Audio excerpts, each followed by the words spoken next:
back to the Midnight Who Show, and today we're going to be reviewing the next installment in Dalek Universe featuring the 10th Doctor from Big Finish Productions. Now, I had high expectations for this box set.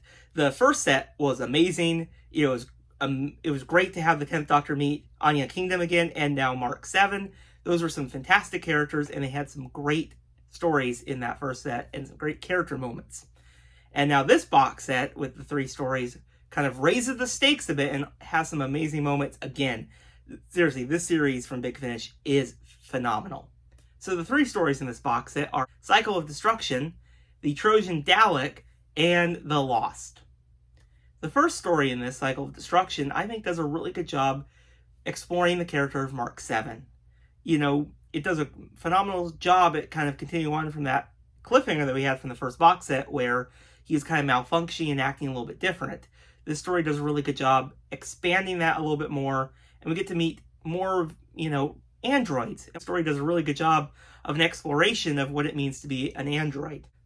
Joe Sims gives a fantastic performance in this box set. He does a great job. Now, the Trojan Dalek is probably one of my favorite stories in this box set. You know, the idea that they took the Daleks and kind of twisted what it meant in a way was really cool, because these are not quite the Daleks you would expect. It is revealed as the Doctor, Mark 7, and Anya land there to find the scientist. They kind of realize that there's Daleks, but these are Daleks that were actually humans who were experimented on and put in these makeshift casings. This is a very brutal story, but it's really, really good. I really liked kind of the exploration of what's going on here, and as the Doctor's slowly figuring out things. But it also ends in a really shocking way that I did not expect. And when I listened to it, I'm like, really? Really? Mark 7 was an amazing character and they did that? I was just shocked by that.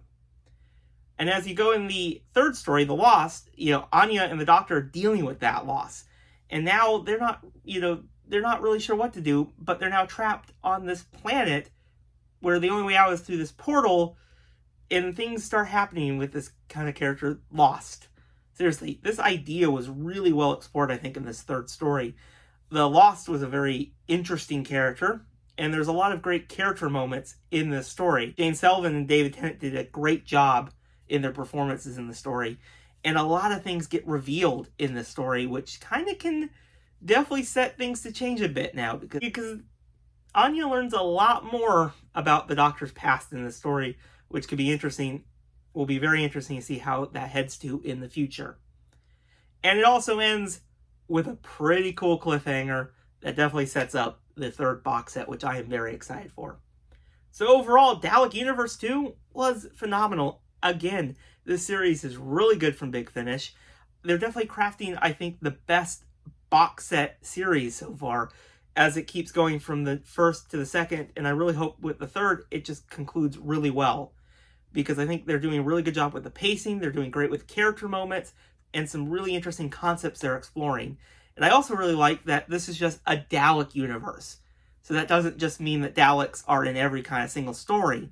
They're doing a really good job with that, and how they're having these great character developments, I think, is really phenomenal. And I like how the Daleks are used in this. They're not the primary focus in a way, which I really like. But yeah, if you've listened to Dalek Universe 2, tell me your thoughts in the comments below, and I'll see you guys in the next video. Bye, everyone.